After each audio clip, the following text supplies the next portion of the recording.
Hi, I'm Chris McCoy, Frank Murtaugh.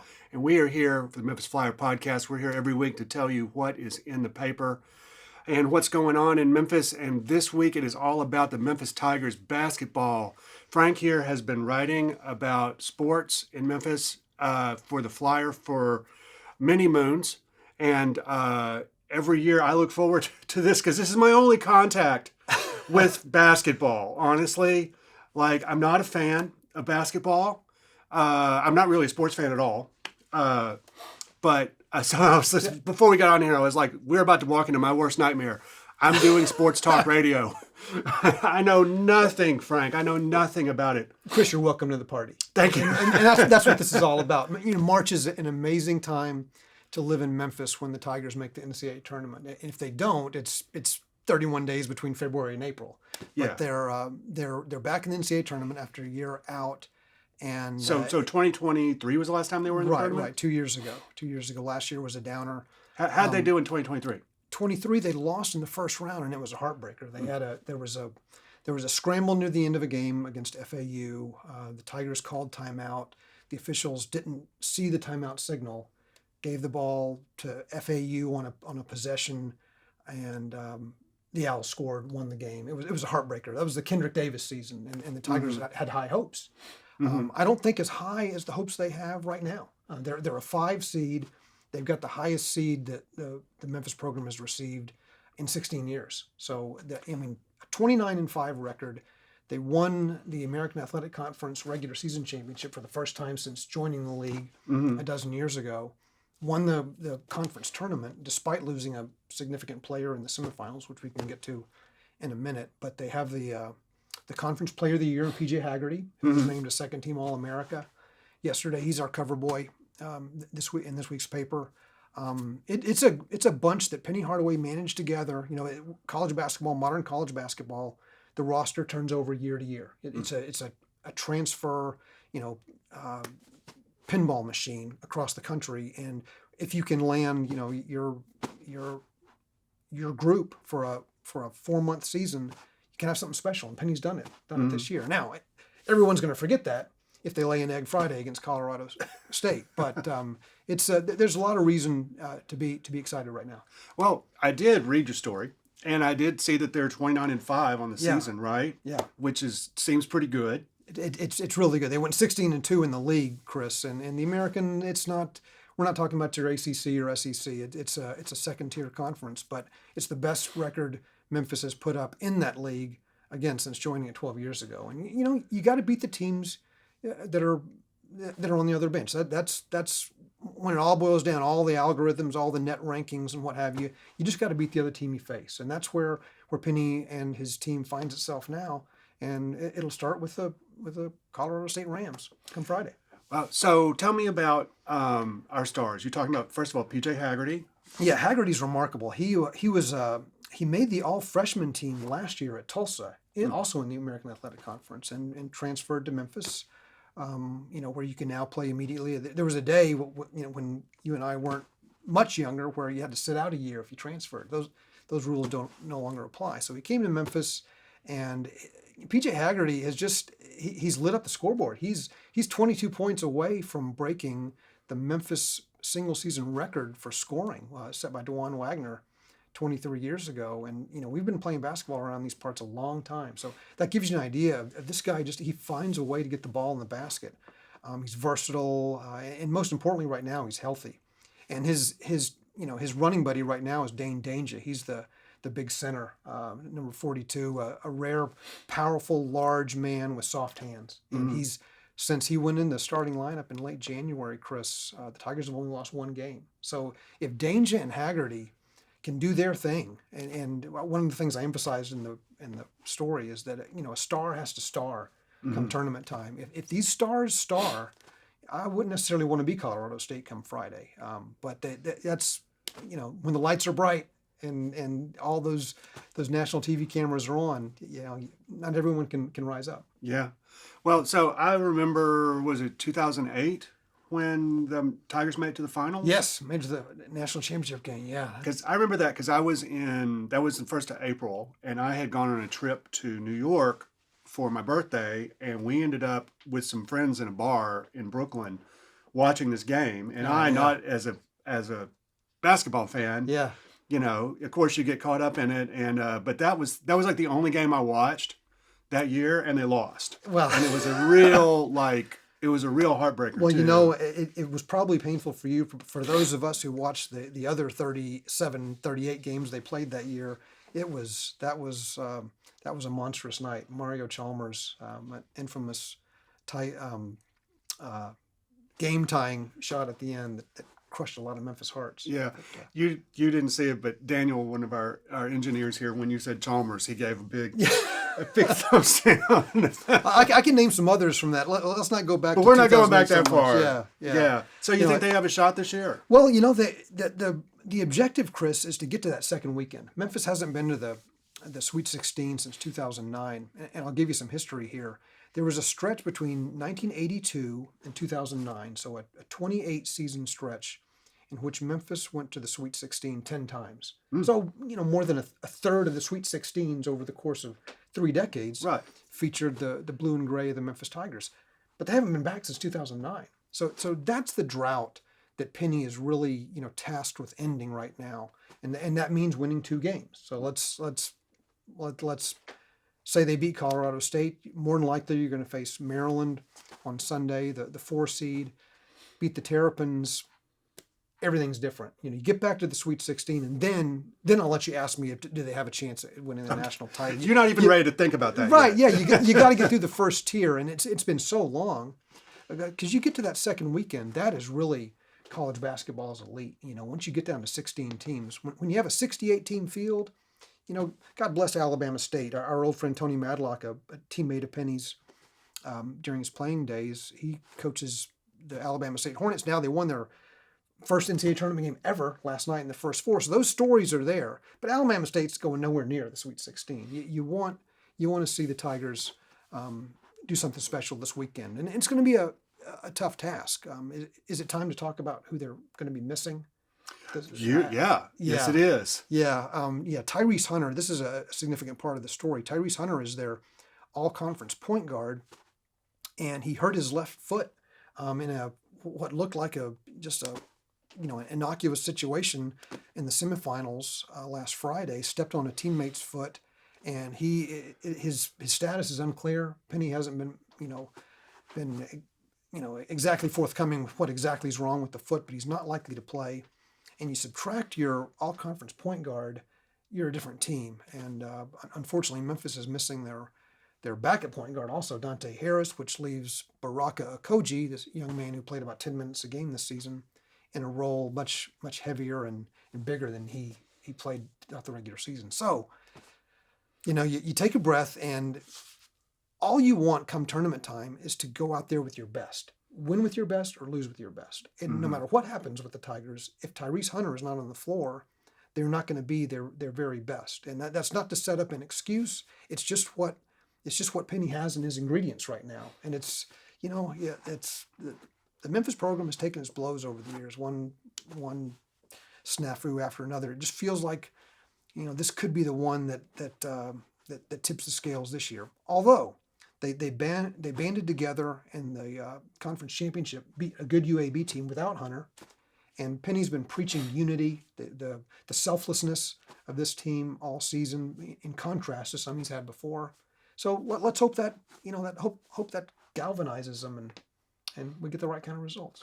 Well, and you've been talking about Penny Hardaway, who has been a big name in this city for a long, long time. Iconic, yeah. Yeah, and as coach, he's had a lot of ups and downs over the last few seasons. I mean, there were people calling. I don't even follow it, and I saw people calling for him to step down last year. Yeah, it's awkward. I arrived in Memphis, Chris, in 1991, just in time for Penny Hardaway's debut as a player with the Memphis Tigers. I get my first basketball season here. They've got this kid was doing, just Herculean things in the pyramid. So my memories with Penny go back to the days that he became an All-America and then a first-team All-NBA talent, won an Olympic gold medal.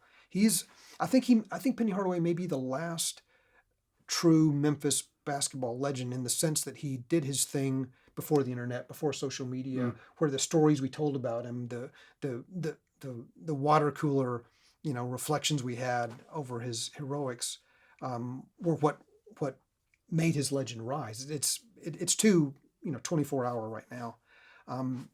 Cut to the present, his 7th year as head coach, he has struggled. This was his first college coaching gig when he took it in 2018, and there have been struggles. There was an infamous recruiting situation with a kid named James Wiseman, and there have been other problems. He had to serve a suspension for another recruiting violation a couple seasons ago, but he's brought star power to Memphis. This is the 3rd year in a row a Tigers won the conference scoring title. He's brought star power here. He's won 20 wins every season, won an NIT title, if you want to value that. But this year, it just feels like Penny has found a groove, a comfort zone.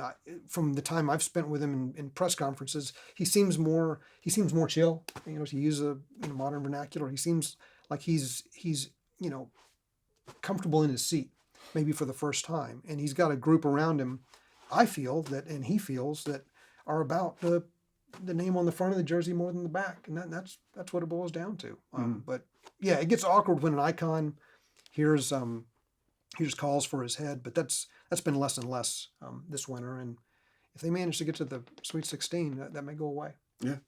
Well, you can read all about this in this week's Memphis Flyer online, or the physical copies, which I always say we love the physical copies here. Yeah, absolutely. You can find those, and there's boxes all over town where you can find those.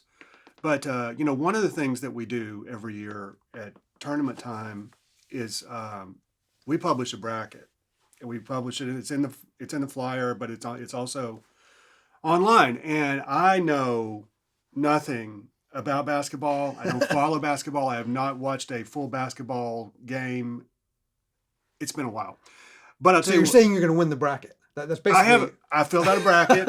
I did fill out our bracket, and online yesterday, and I did it got out my Dungeons and Dragons dice, my polyhedral dice, and I selected every game completely randomly. So I think I'm the control, in this experiment. Like, I know nothing. This is completely random, and this is what I came up with. Here, take a look. I'll tell you, I have. You got to share with the folks. I will share. I will share with the folks. But yeah, that's my bracket. I know. See, that's the proper response to my bracket. I have High Point winning. I love your Elite Eight. Oh my God. Yeah. What are my Elite Eight there? The Elite Eight, we have Texas A&M. All right. Which is a reasonable team. New Mexico, Florida is going to be in the Elite Eight. Those nasty Jayhawks from Kansas, Kentucky, Robert Morris, and Akron. Now that's a regional final. I doubt exists anywhere else in the country. And winning the championship, Tubby Smith's alma mater, High Point. That's a bracket for the ages. Yeah, and it may win other than your championship. I had the championship because for the championship you have to pick the score. And so I used the D100, which is two D10, two 10-sided dice to generate a number between 0 and 100. Yes. My championship score is High Point 73, Florida 46. So the preeminent film critic in Memphis, right here. Right here. This is Chris McCoy. This is I'm laying down my marker right here. 73-46 High Point. It's High Point's year. That's what the dice say. I would never subject our listeners, our viewers, to the bracket I might fill out. You might as well just go alphabetically, and you decide either I'm going to go with the team ahead in the alphabet or behind in the alphabet. All 30, however many games. Do you fill out brackets? I have. I've buddy, I'm 56 now. I've been doing these brackets for most of my adult life, and it gets. It gets disillusioning after a while, when you're just wrong one year after another, the so-called expert in the field. I won. I picked the winner in 1987, and I picked the winner in 1996. And those are the last two I can remember. Indiana and Kentucky, which were not exactly reaches. Yeah, but, exactly. So, I'll probably fill one out this afternoon right before we get ready for the the first round games tomorrow, but no one's going to rely on me. Yeah.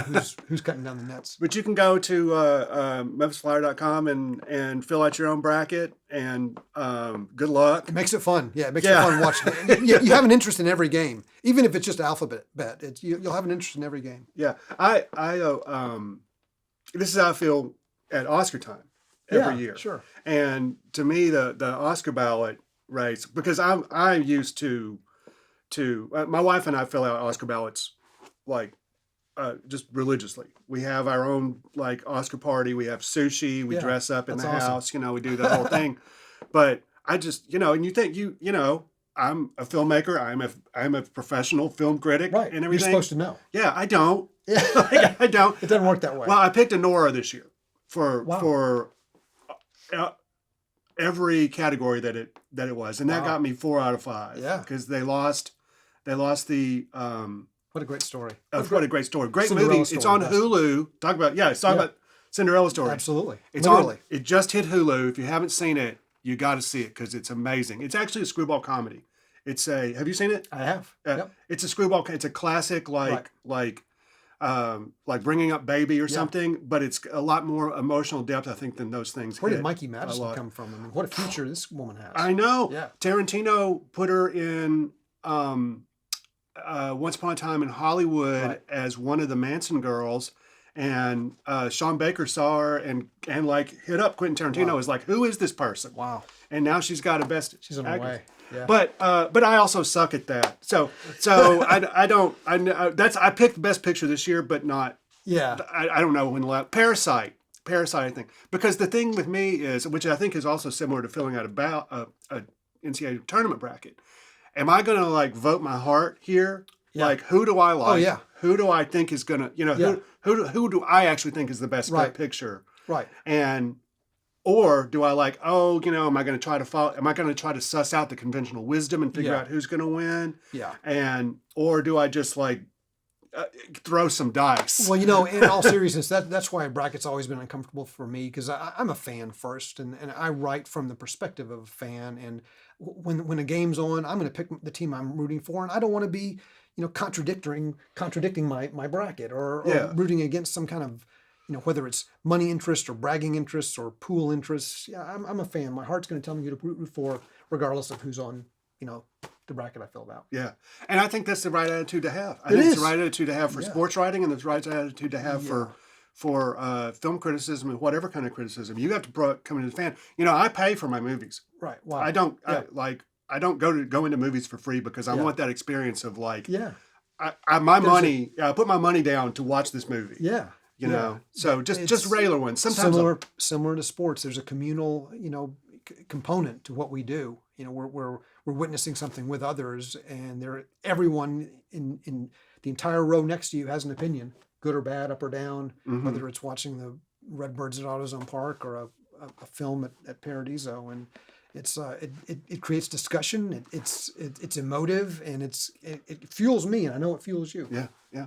Well, Frank, thank you so much. Yeah, I appreciate it, man. There's a lot more in the flyer this week, too. But you can find that out online, and you can look find a physical copy. We love those physical copies. And we will see you next week on Memphis Flyer Podcast. Go Tigers. Go Tigers.